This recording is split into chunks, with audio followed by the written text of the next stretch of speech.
We hear the voice of God calling, "Love your neighbor as yourself." We feel the Spirit moving amongst us, moving us to acts of compassion and justice. We know the love of Jesus. We love because Christ first loved us. Come, worship God together. Come, let us serve our God who calls us by name. Please join me in prayer. Let's go to the Lord in prayer. Lord, when we ask, "Who is my neighbor?" you tell us our neighbor is the righteous and the unrighteous, the just and the wicked. Who else is my neighbor? The rich and the poor, the weak and the strong. Is anyone else my neighbor? The great and the small, the arrogant and the humble. They are no different than I am. God, we have been so blind. Have mercy upon us. Open your eyes and see the neighbor next to us, surrounding us, so that we may love them like you have called us to do. Amen. Where you go, I'll go. Where you stay, I'll stay. When you move, I'll move. I will follow.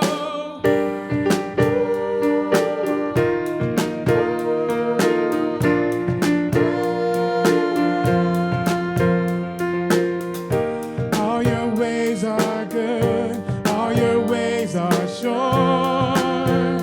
I will trust in you alone. Higher than my sight, high above my life. I will trust in you alone.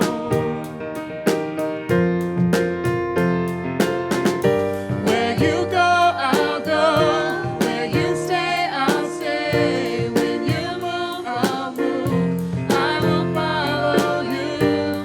You love, I'll love. How you serve, I'll serve. If this life I lose, I will follow you.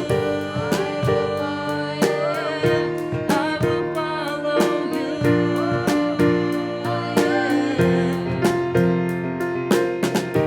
Right into the world, right into my life. I will live for you alone.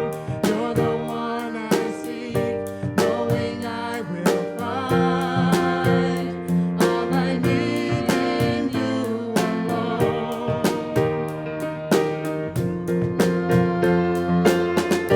Where you go, I'll go. Where you stay, I'll stay. When you move, I'll move. I will follow you. Whom you love, I'll love. How you serve, I'll serve. If this life I lose, I will follow you. Yeah, I will follow you. Yeah. In you there's life everlasting. In you there's freedom for my soul. In you there's joy, unending joy. And I will follow. Where you go, I'll go. Where you stay, I'll stay. When you move, I'll move. I will follow you. You love, I'll love. How you serve, I'll serve. If this life I lose, I will follow you. Yeah, I will follow you. Yeah, I will follow you. Yeah, I will follow you.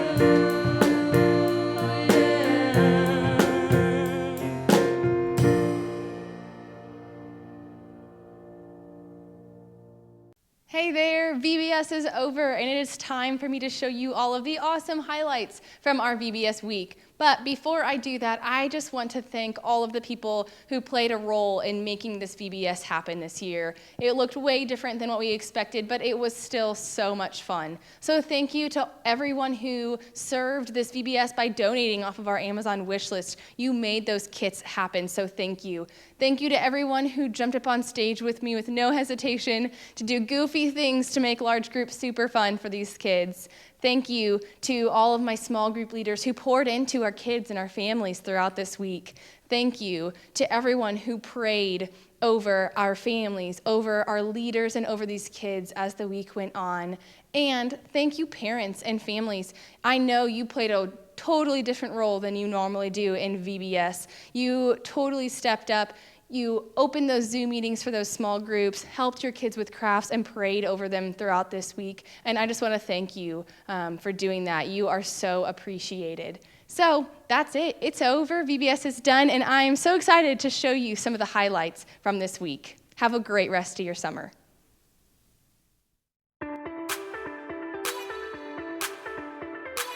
You are above every other. Your love amazes me. You created every beautiful color for everyone to see. I want the world to know, I want my life to show just what your love has done for me. In your love I'm free, in your love I'm forgiven, forgiven. Your love it makes me sing, your love it gives me a reason to lift my voice, yeah.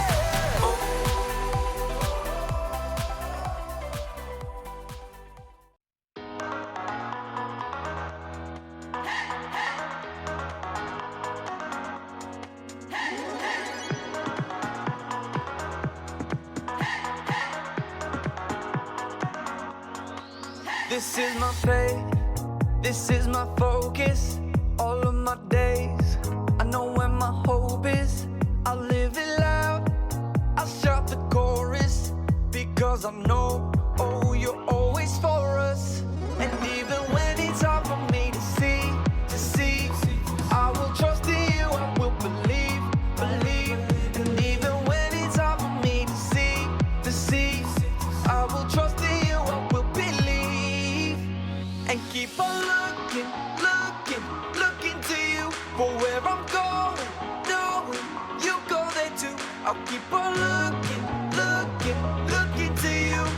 I fix my eyes on you.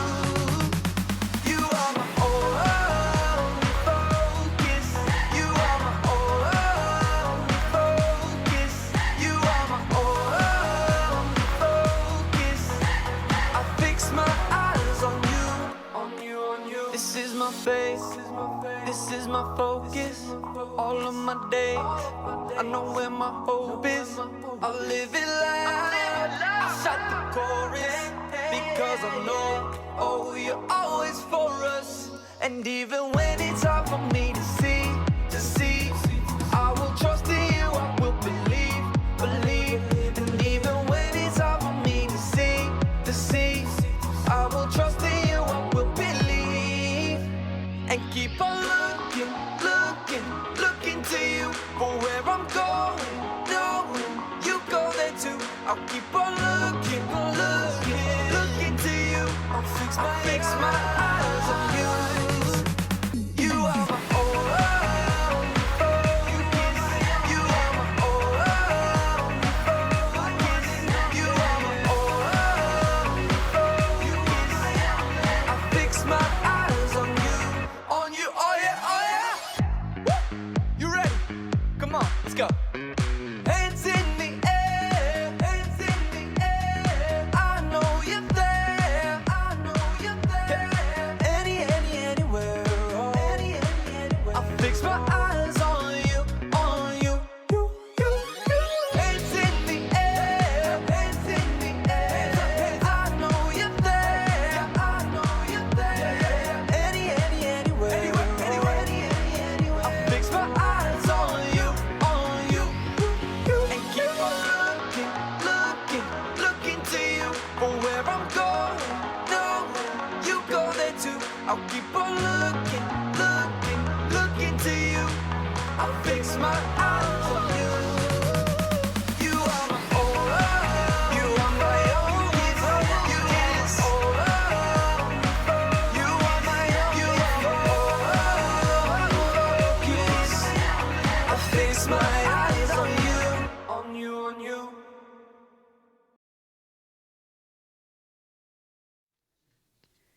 We are the church.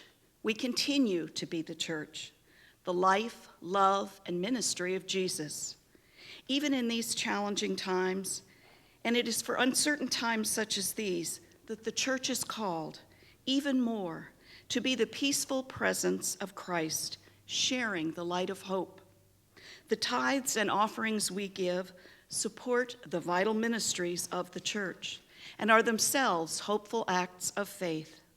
With the tithes and gifts we give, we are able to continue to be in ministry and find new ways to connect imperfect people to our perfect God in life-changing ways.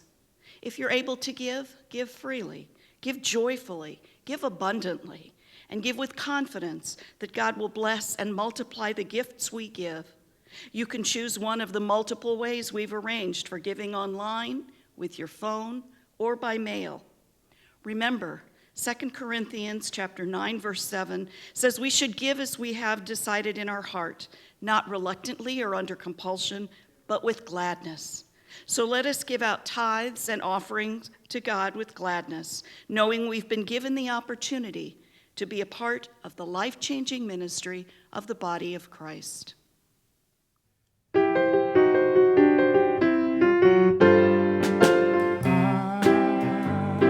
am weak, but thou art strong.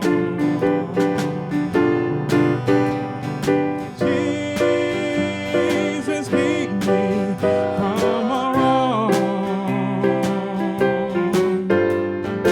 I'll be satisfied as long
this portion of God's story from the book that we love, Psalm 86, verses 11 to 13. Teach me your way, O Lord, that I may walk in your truth.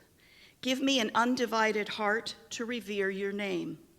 I give thanks to you, O Lord my God, with my whole heart, and I will glorify your name forever. For great is your steadfast love toward me. You have delivered my soul from the depths of Sheol. And from Matthew 22, verses 36 to 40. Teacher, which commandment in the law is the greatest? He said to him, you shall love the Lord your God with all your heart and with all your soul and with all your mind. This is the greatest and first commandment. And a second is like it. You shall love your neighbor as yourself. On these two commandments hang all the law and the prophets. Good morning, everyone. It's Pastor Don. If things look a little unusual, that's because they are. That is, depending on how you define usual. If you define usual as me in the sanctuary preaching the sermon for our Sunday morning services, then yes, this is unusual. But that's a word that's a little difficult to define these days. So what is usual?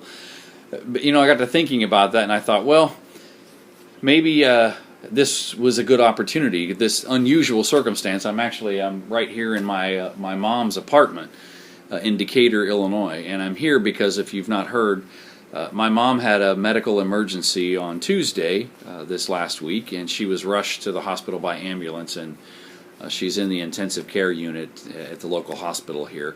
And so I'm here with her, trying to help take care of some of the things for her, and then, of course, just being there for her. So she is getting better. She's improving, thanks be to God. So thank you, everyone, for your prayers. If you would continue to lift my mom up in prayer, I'd appreciate that. But we usually, again, there's that word, usual. What is that these days? But we usually have been recording the sermon on either Wednesday or Thursday, and then getting that prepared for the Sunday services. And I thought, well, I could try to run back and get that recorded and then come back up here to Decatur, or Pastor Brad could preach. And then I got to thinking about it, and I thought, well, wait a minute. Why not take this opportunity to be a teaching moment? And it has been for me, and I think hopefully it will be for us. And so I thought, rather than me trying to get home and try to do the usual thing, let's just live in the unusual. Because the reality is we've been living in some pretty unusual circumstances for the last 4 weeks.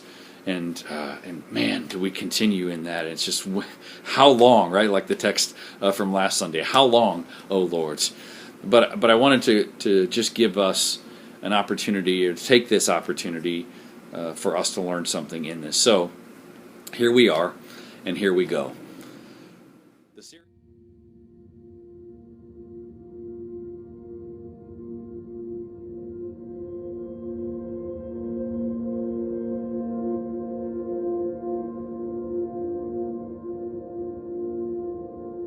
When did we forget how to love? Did it happen suddenly? Or was it a gradual decline? When did we forget the very foundation of the gospel? For God so loved. Love is what moved God to action. Love is what held Jesus to the cross. Love is what rolled away the stone. But we've forgotten that part.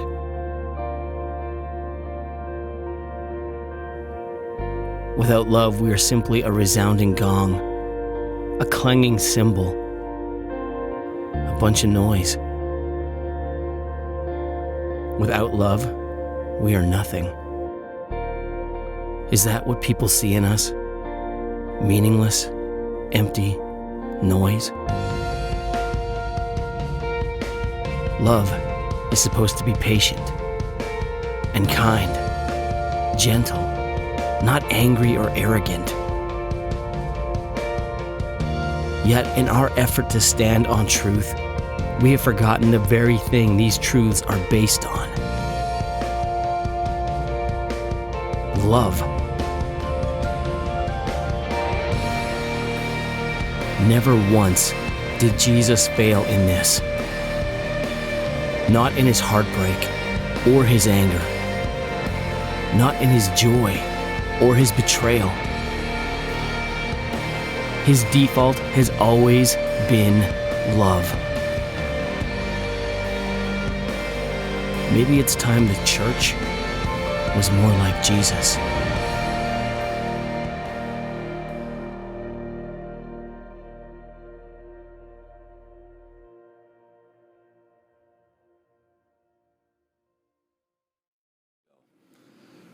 The series that I've been preaching and teaching these last few weeks about is called Exercise of Faith. And I've been looking at those practices of our faith that help us to be strengthened in our relationships with God and with each other, to exercise, to grow stronger in those relationships with one another. So in the first week, it was the exercise of lament, to weep, to be in that place where God says, "Come to me, those who are weary and burdened, and find rest." To know that weeping, sorrow lasts for the night, but joy is coming in the morning. And to come before God in that psalm that I read, and be still and know that God is. To just be in that place and let God be the one to build us up. And then last week it was listen, that specifically prayer, listening to God. And so we learn what it is to truly allow ourselves to listen carefully to how God would speak to us. And today it is to love. Lament, listen, and now love. And specifically, as Jesus says in Matthew chapter 5, to love God with all your heart, your soul, your mind, and to love your neighbor as yourself. And in that text, Jesus inextricably connects loving God and loving our neighbor, so that we begin to learn what it means to love truly, to know that love that God talks about, that it's not just an easy love. You know, love can be easy, at least if we love those who love us, or just simply experience love like it comes. You know, we say, I can't control love, it just happens. Well, I don't disagree with that. I fell in love with my wife, and I didn't choose that, it just happened. But that's where it starts. I choose each day to engage that love, to grow in my loving relationship, not only with my wife, but with others. And so I want to talk about that today, about what that means. And let me give you an example. When I was in my previous appointment, a friend of mine, his name's Craig, he and I were talking one night. It'd been a long day, been a long night. We just finished a long meeting. It was after 9 o'clock. I was tired. It was a summer night, so it was hot outside still, kind of a night like these last few nights have been, where even after the sun goes down, it's in the upper 80s, and with the heat index, it's mid-90s or plus, and the humidity is oppressive. You go outside and you can't hardly catch your breath. And so I was going to go home, and Craig says, "So you're going to go home and just enjoy, relax, kind of wind down the night?" And I said, "No. Unfortunately, I'm going to go home and run." And then I had to explain to him what I meant by that was, well, I had decided that I wanted to, at that time, I was just getting ready to try to work my way up to a 5K, to run 3.1 miles. And so I was in training, and I decided I needed to do that. I would run one night, walk a night, run, walk, and just kind of extending that. And this was a night that I was supposed to run, and I didn't want to do it. That was the last thing that I wanted to do. And so I said something to Craig that I hadn't really thought about. It just sort of came out of my mouth, and I didn't even realize it until I said it. And that was, I said, no, I don't want to, but that's exactly why I have to go home and do it. I need to do it because I don't want to. I thought, wow, I hadn't really thought about that. But yeah, I didn't want to do it, but I had made the commitment that that's what I was going to do. And so I knew I had to make myself do it, because otherwise the next night or the next time that I didn't want to do it was going to be easier each time to just decide not to do it. That's love. That's unconditional love. That's choosing even when you don't want to. And that's why I say that Jesus inextricably ties love of neighbor to love of God. See, it's a whole lot easier, I think, in my estimation, for us to love God than it is to love our neighbor all the time. There's a story in 1 Samuel chapter 30 where we see David experience what this kind of pushing the edge of love is all about. The story is of David and 600 of his men. He's the captain of the armies. He's been anointed but not yet become the king. And so in this time, as he's leading the armies in many victories, they're all fighting a battle. And after the war this battle has been won and they're headed home, they're on their way home to a place called Ziklag. And Ziklag is a Philistine town, actually, but it's a place where David and all of his men and their families and stuff have settled for that in-between time, between the time of Bethlehem to before Jerusalem when he becomes king. And in that place, they're on their way home, and they're just ready to go home and put their feet up and enjoy. And they come back into the city, and they realize that Ziklag has been attacked by a band of raiders, Amalekites, and they have destroyed the city. They've burned their houses, and they've taken their children and their wives as captives and fled. And so David and his 600 men go off chasing after them. And while they're going on this long journey, they come to a great ravine, and it says in the story that 200 of the men stop and they stay behind because they're worn out. They just can't go any further. They can't make that pilgrimage or that pursuit anymore. And so 400 of the men and David go on, and they engage in a battle, and they fight, and they win the battle, and they retrieve what is theirs, plus all of the other spoils of that victory. And they get their families back and their spouse, their wives, and they're on their way back, and they come back and they encounter these 200 men. And it says in the text that the 400 men say, no, we're not going to give to them anything of what we have gained, the spoils of this victory, except they're good enough, get this, to at least say, well, they can at least have their wives back and their families. We'll give them that. Well, that was big of them, right? But the rest of it, no way. David, it says no. That's not how we're going to do it. We're going to share what we have gained from this great victory. That was unconditional, unmerited. They didn't deserve it. That was love.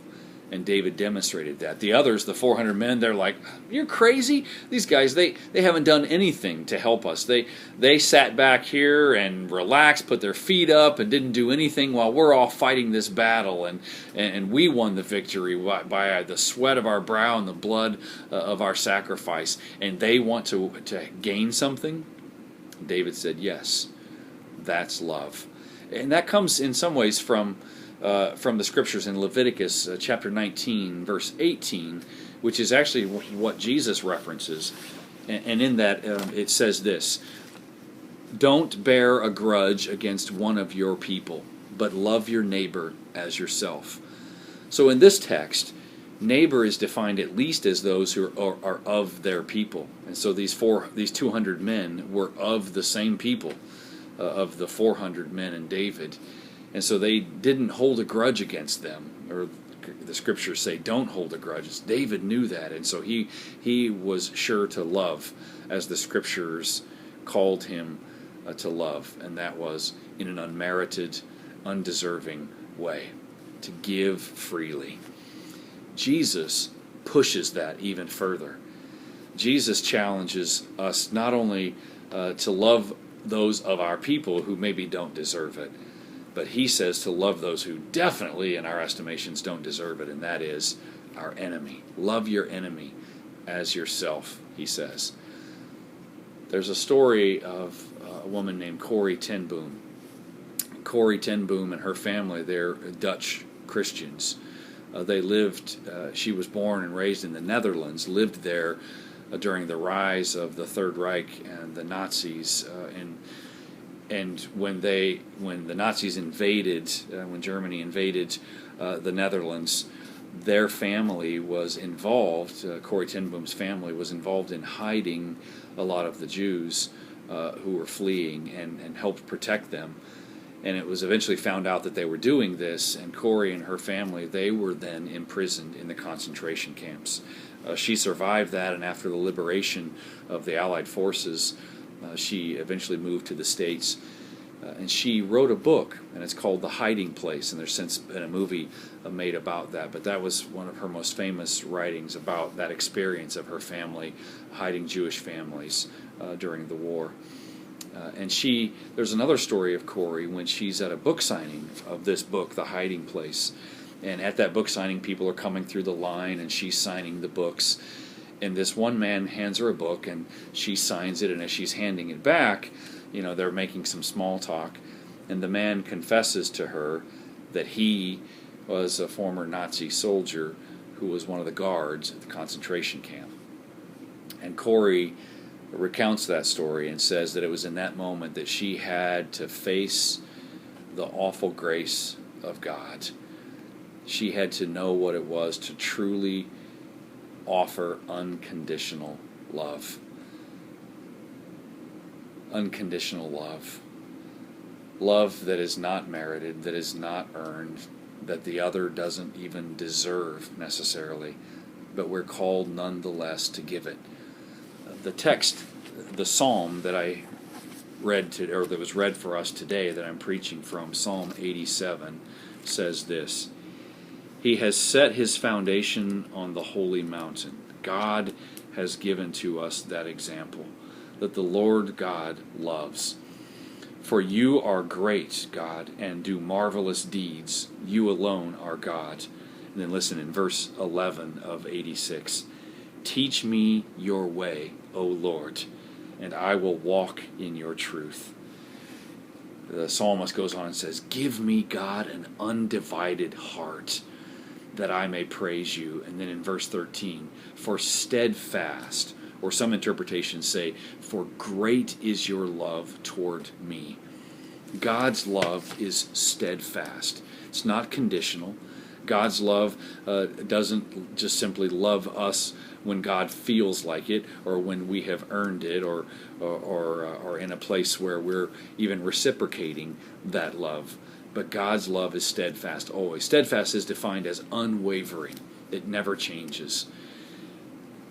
The challenge is for us, and the reality is, the problem is, that's not us naturally. And that's why the psalmist says, teach me, God, teach me what it is to love. Not just when love is easy, not to love those who love me. That's what Jesus pushes against. And then even as Leviticus does, not just to love those who are like me, my people, even when they may not deserve it. But Jesus pushes even further than that and says, love those who hate you. There's a story also in Luke chapter 10 where Jesus is asked, who is my neighbor? And Christ gives them the story of what we know as the Good Samaritan. That there's a man who is traveling from Jerusalem to Jericho, and he's robbed and beaten and left for dead, laying on the side of the road.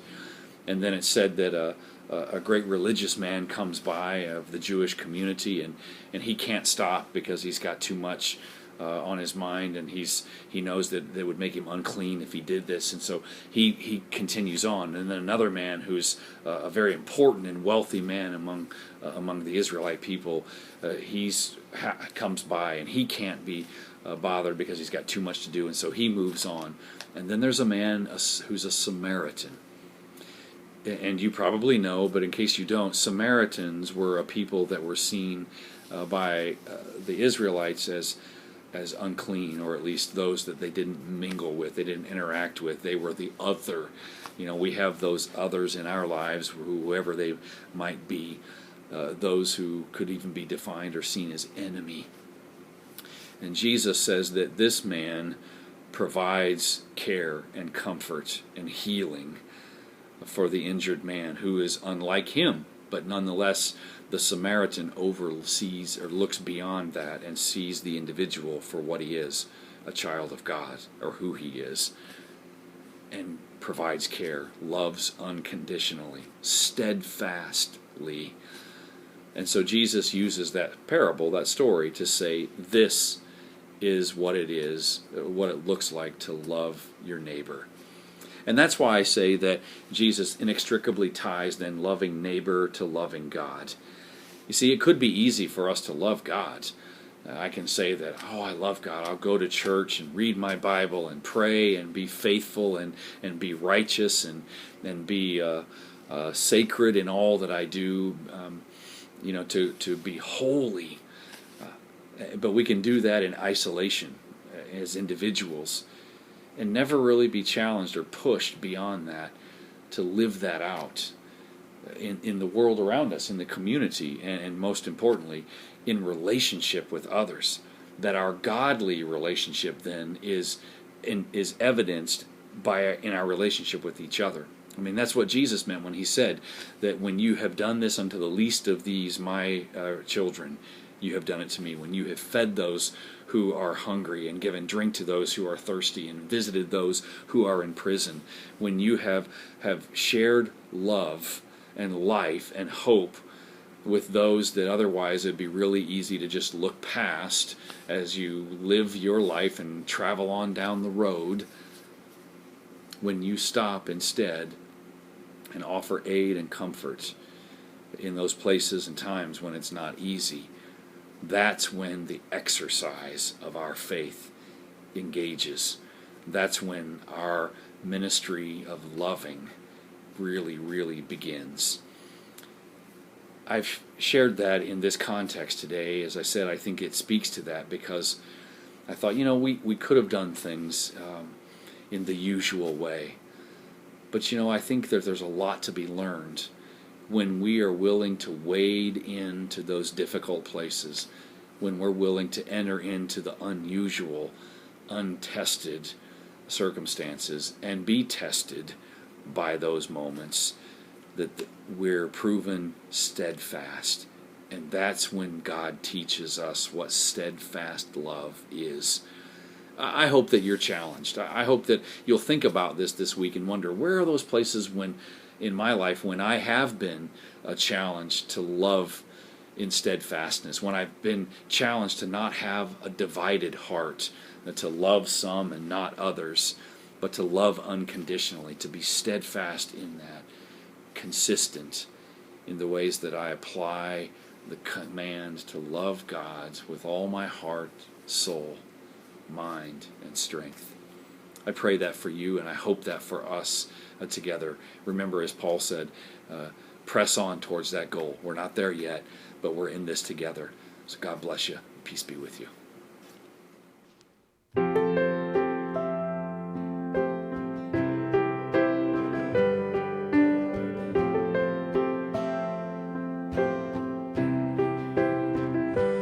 1,000 times I failed, still your mercy remains. And should I stumble again, I'm caught in your grace. Everlasting, your light will shine when all else fades. Never ending, your glory goes beyond all fame.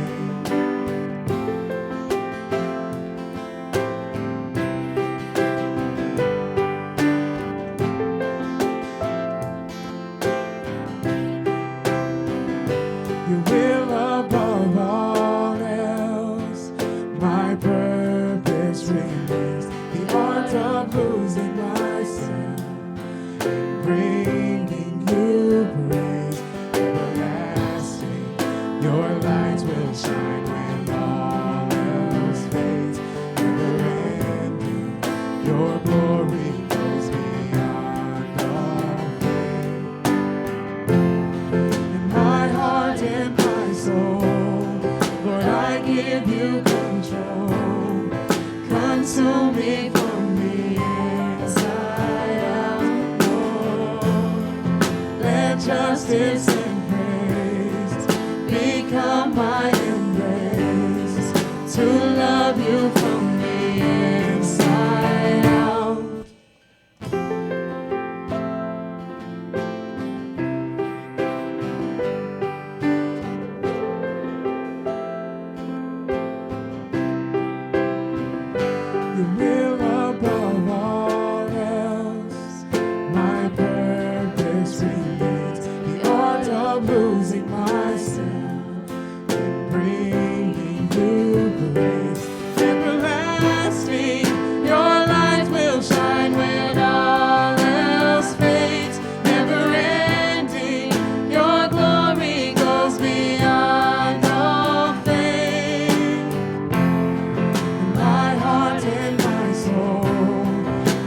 I give you control. Consume me from the inside out, Lord. Let justice and praise become my embrace, to love you from the inside out. Everlasting, your light will shine when all else fades. Never ending, your glory goes beyond all fame. And the cry of my heart is to bring you praise from the inside out, for my soul cries out.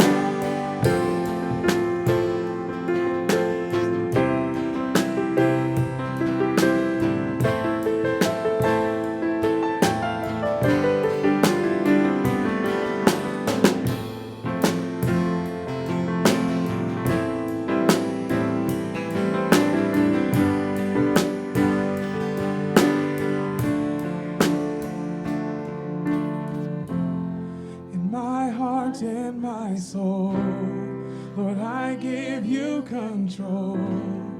Consume me from the inside out, Lord. Let justice and praise become my embrace, to love you from the inside out. Everlasting, your light will shine when all else fades.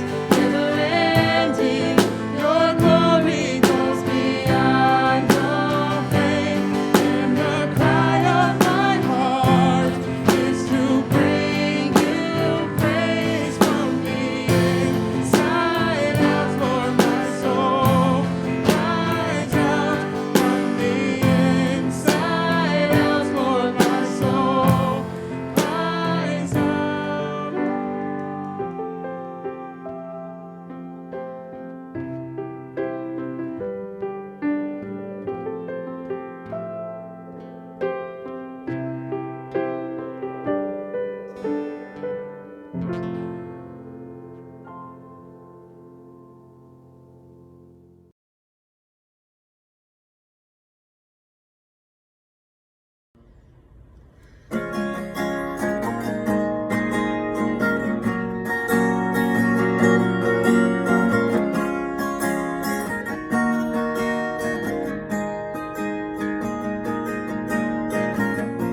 It's not the news that any of us hoped that we would hear.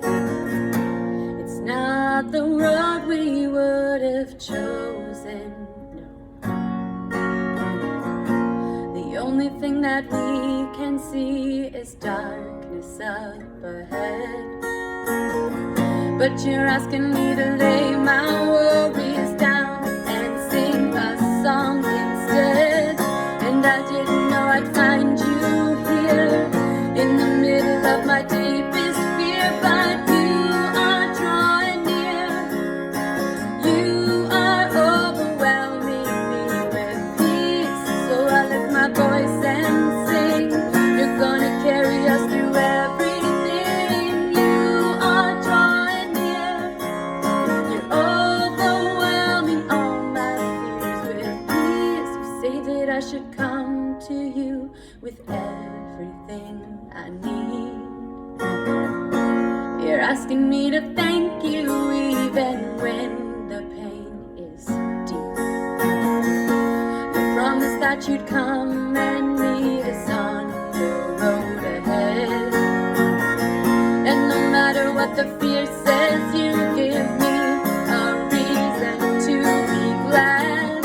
And I didn't know I'd find you here in the middle of my deepest fear. But you are drawing near. You are overwhelming me with peace. So I lift my voice and sing. You're gonna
'cause